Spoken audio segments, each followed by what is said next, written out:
मृत्युंजय. लेखक शिवाजी सावंत. भाग 12. असाच एकदा मी अश्वत्थाम्याबरोबर राजवाड्यावर गेलो होतो. राजवाड्यासमोरच्या तलावाच्या कठड्यावर दुर्योधनाचे मामा शकुनी हातात एक पांढरा शुभ्र राजहंस घेऊन बसले होते. मला त्या पांढऱ्या पक्षाबद्दल फारच आकर्षण होतं. पाण्यातून आपल्या पायांची वल्ही मारत मानेला किती ऐटदार झटके देत फिरत असतो तो. जणू जलसाम्राज्याचा तो एकटाच सम्राट असतो. आम्ही दोघे शकुनी मामांजवळ गेलो. ते जवळजवळ महाराज धृतराष्ट्रांसारखेच दिसत होते, पण त्यांना एक सवय होती. बोलताना ते नेहमी भुवया उडवीत. त्यांच्या बारीक डोळ्यांवरच्या जाड भुवयांकडे त्यांच्याशी बोलणाऱ्यांचं वारंवार लक्ष जाई. हातातील राजहंसाला गोंजारत त्याने अश्वत्थाम्याला विचारलं, काय अश्वत्थाम्या, कुठपर्यंत आले सगळे राजकुमार युद्धशास्त्रात? अर्जुन धनुष्यात, दुर्योधन गदेत, भीम कुस्तीत, नकुल खड्गात, दुशासन मुष्टियुद्धात, सहदेव चक्रात आणि युधिष्ठिर युद्धनीतीत अगदी निपुण झालेत, अश्वत्थाम्यानं उत्तर दिलं. मग एकदा सगळ्यांची परीक्षा घ्यायलाच पाहिजे लवकर. हो तर, बाबा त्याच विचारत आहेत, अश्वत्थाम्यानं सांगितलं. एवढ्यात एक सेवक दगडी पात्रातून दूध घेऊन आला. त्यानं ते पात्र तलावाच्या कठड्यावर ठेवलं. शकुनी मामांनी हातातील राजहंस अश्वत्थाम्याच्या हाती दिला. वाकून त्यांनी तलावातील ओंजळीभर पाणी घेतलं आणि त्या दगडी पात्रात ओतलं. ही दुधाची काटकसर आहे की काय मामा, अश्वत्थाम्यानं विचारलं. नाही, हा राजहंस आहे. या पात्रात कितीही पाणी घातलं तरी तो ते पिणार नाही, उत्तरीयाला हात पुसत शकुनी मामांनी भोवया उडीत सांगितलं. ते कसं काय, बघच आता प्रत्यक्ष, असं म्हणत मामांनी राजहंसाला हळूच अश्वत्थाम्याच्या हातातून घेतलं आणि त्या दगडी पात्राजवळ ठेवलं. लागलीच त्या पक्षानं आपली ऐटदार मान त्या दगडी पात्रात खुपसली. चुरचूर आवाज करीत तो दूध पिऊ लागला. थोड्या वेळानं त्यानं मान बाहेर काढून ती एकदा झटकली. त्याच्या चोचीत अडकलेल्या दुधाचे 4 तुषार उडाले. आम्ही सर्वांनी कुतूहलानं डोकावून त्या दगडी पात्रात बघितलं. त्यात ओंजळभर पाणी तसंच शिल्लक होतं, नुसतं निव्वळ पाणी. शकुनी मामांनी ते परत तलावात ओतलं आणि भोवया उडविल्या. मला त्या सर्व घटनेचे अतिशय आश्चर्य वाटलं. विचारांचे घोडे माझ्या मनाचा रथ ओढू लागले. माणूस सुद्धा त्या राजहंसासारखाच नसतो का? आपणाला हवं तेवढंच घेणारा आणि नको ते टाकणारा. मी नाही का तसंच केलेलं? युवराज दुर्योधन आणि अश्वत्थामा या दोघांशिवाय त्या अफाट राजनगरीतील मी तर कुणाला जवळ केलं होतं? का वाटत नव्हता इतरांबद्दल जिव्हाळा? कसं उत्तर देता येईल त्याचं? त्या राजहंसाला कधी सांगता येईल काय की त्यानं पाणी सोडून बरोबर अचूक दूधच कसं निवडलं? पण यात माझा तरी काय दोष आहे? युवराज दुर्योधनानं माझी आस्थेनं विचारपूस केली म्हणून त्याच्याबद्दल मला प्रेम वाटते. माणसाचं प्रेम हे धरतीसारखं असतं. अगोदर एक दाणा पेरावा लागतो, तेव्हाच धरती अनेक दाण्यांची टिचून भरलेली कणसं देते. माणूसही तसाच असतो. प्रेमाचा एक शब्द मिळाला तर त्यासाठी प्रेमाची शब्दगंगा मुक्तपणे उधळायला तो तयार असतो. म्हणूनच मला दुर्योधनाबद्दल प्रेम वाटत होतं. अश्वत्थामा तर निरागस आणि मन मोकळा होता. त्याच्यात आणि शोणात मला कधीच काही फरक वाटला नाही. बाकीच्या कुणाचीही माझ्याशी ओळख नव्हती. ती करून घेता येणं शक्यही नव्हतं, कारण तेवढा वेळ मला नव्हताच. तो भीम तर आपल्याच ताकदीच्या तोऱ्यात नेहमी त्या आखाड्यात मातीत लोळत पडलेला असे. जेव्हा बाहेर पडलेला असे तेव्हा नुसता काही ना काही खाई. किती भसाडा होता त्याचा आवाज. डोळे भोकरासारखे मोठे आणि झोपला की वादळी वाऱ्यासारखा घोरे. तो ज्येष्ठ पांडव युधिष्ठिर तर अश्वत्थाम्याशी नुसतं घटका युद्ध, नीती, कर्तव्य असल्या अवघड विचारांवर बोलत राही. तो स्वतःला कुरूंचा युवराज मानी. विदुर, पितामहही तसं मानत असावेत. दुर्योधनाला काही ते मान्य नव्हतं.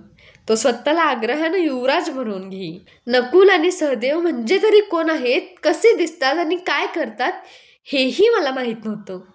युवराज दुर्योधन आणि दुःशासन सोडले तर बाकीचे सर्व जर म्हणजे निष्कारण वाढलेली बांडगुळं वाटत. काय करायची होती त्यांची ओळख? माणसानं त्या राजहंसासारखं असावं. जे आपणाला पटेल तेच घ्यावं, नाही ते सोडून द्यावं, असंच मला वाटत आलं होतं. मी आणि अश्वत्थामा राजवाड्यावरून परत आलो. येताना काहीतरी आठवल्यामुळे अश्वत्थामा मध्येच म्हणाला, कर्णा, मी तुझ्याबद्दल काहीच बोललो नाही मामांना. त्यांनी तुला राजकुमारांची तयारी विचारली होती, सगळ्या युद्धशैलीतील शिष्यांची नाही. तरी पण मला पुष्कळ सांगता आलं असतं तुझ्याबद्दल. काय काय सांगितलं असतंस तू माझ्याबद्दल? या कुंडलांबद्दल आणि कवचाबद्दलच ना? त्याची माहिती आता नगरातील सर्वांनाच झाली आहे. नाही, मी म्हणालो असतो अर्जुन धनुष्यात, दुर्योधन गदेत, भीम मल्लविद्येत, नकुल खड्गात, दुशासन मुष्टियुद्धात, सहदेव चक्रात, युधिष्ठिर युद्धनीतीत आणि कर्ण या सर्वांच्या सर्व प्रकारात अगदी प्रवीण झाला आहे.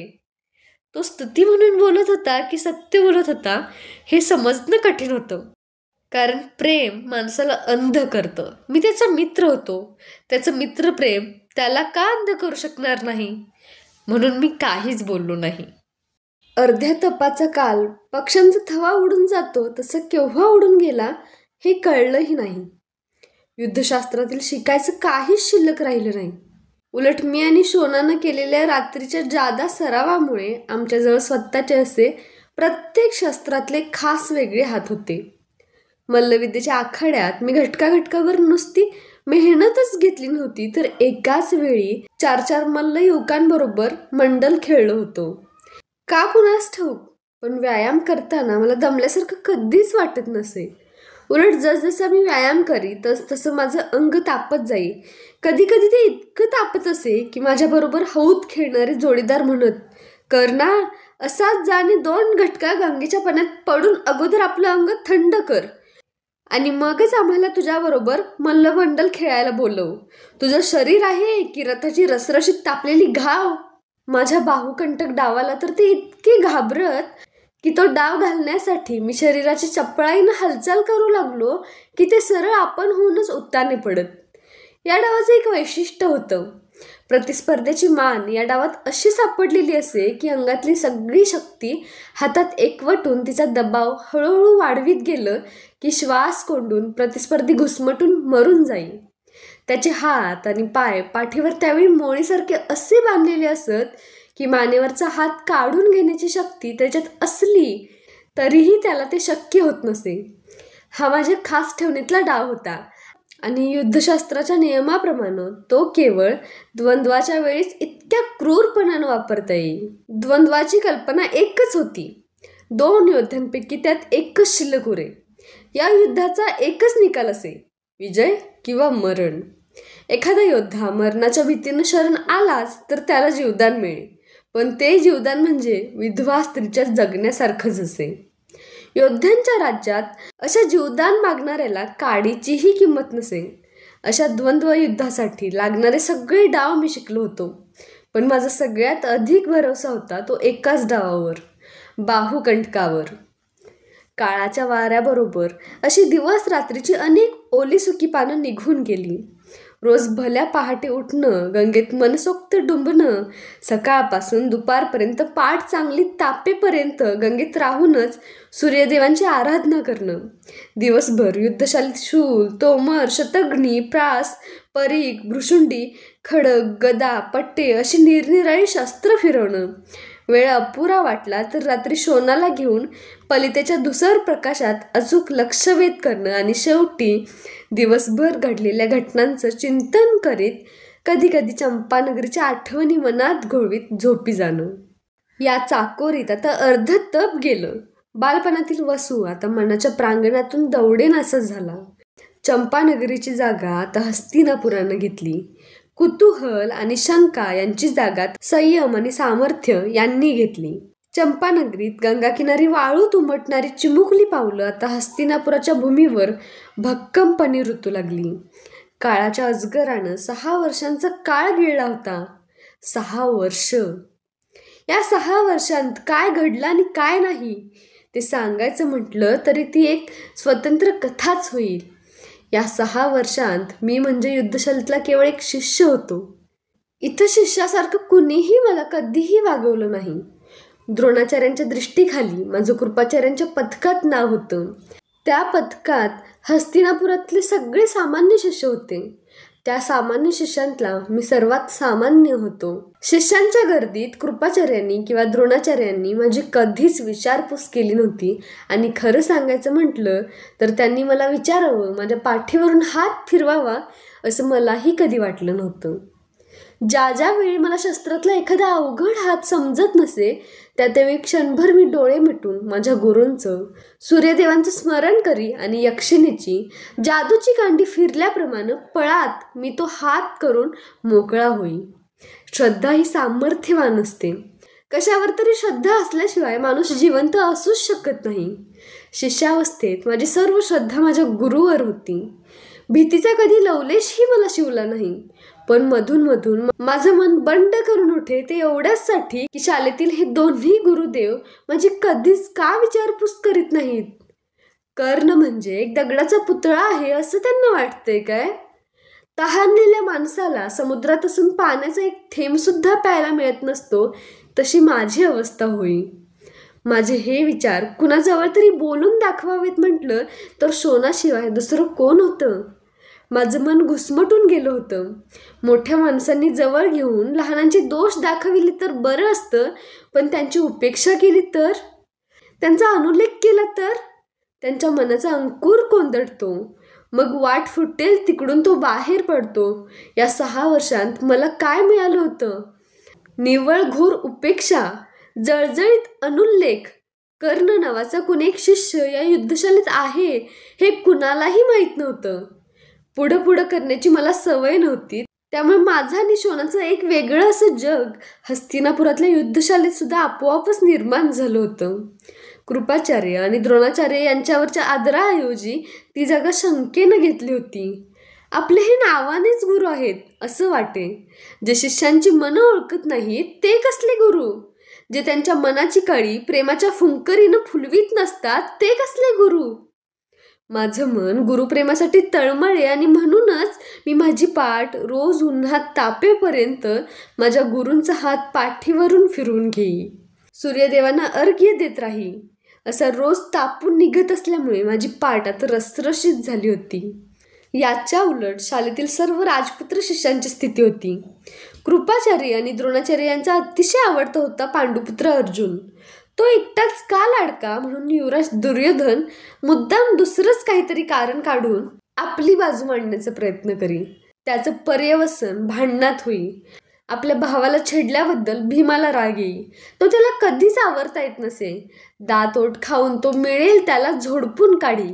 द्रोणाचार्यांच्या भीतीनं भांडणाची कागाळी कुणीही त्यांच्यापर्यंत पोहोचवित नसत. एकदा तर असं ऐकायला मिळालं की ते सगळेच जण मिळून वनविहारासाठी नगराबाहेर गेले असताना दुर्योधनानं दुःशासनाच्या मदतीनं भीमाचे हातपाय, तो झोपला असताना रानवेलीने करकचून बांधून त्याला सरळ एका तळ्यात फेकला. परंतु भीमाला काही झालंच नाही. त्याला जलदेवतांनी सोडविला म्हणे. मला तर हे कधीच खरं वाटलं नाही. कारण एकतर भीमाला त्यांनी तसं तळ्यात टाकलं असता तर तो कधीच जिवंत राहिला नसता. कारण तळ्यात जलदेवता नसतात, तिथं विशाल जबड्याचे मासे आणि क्रूर मगरी असतात. दुसरं म्हणजे आपल्याला ठार मारण्याचा कट कोणीतरी केला आहे हे त्याला तळ्याबाहेर आल्यावर समजलं असतं. हे काम दुर्योधनाशिवाय दुसऱ्या कुणाचं नाही हे जाणून त्यानं त्याला बाहेर येताच सरळ आपल्या गदेनं ठेचून काढलं असतं. कारण भीमाला राग कधीच आवरत नव्हता. कुणीही सांगितलेलं तत्वज्ञान त्यानं मानलं नसतं आणि कुणीही केलेल्या सांत्वनानं त्याचं कधीच समाधान झालं नसतं. राजकुमारांची भांडणं सोडविताना आणि त्यांच्या सामर्थ्याचं तोंड भरून वर्णन करताना सारथ्याच्या यकचित 2 मुलांकडे लक्ष द्यायला कुणाला सवड असणार. अशी 6 वर्ष गेली. एका किशोराचं तरुणात रूपांतर झालं. धाडसाची आणि आव्हानं देणारी प्रत्येक गोष्ट आता अंगावर घ्यावी असं वाटू लागलं.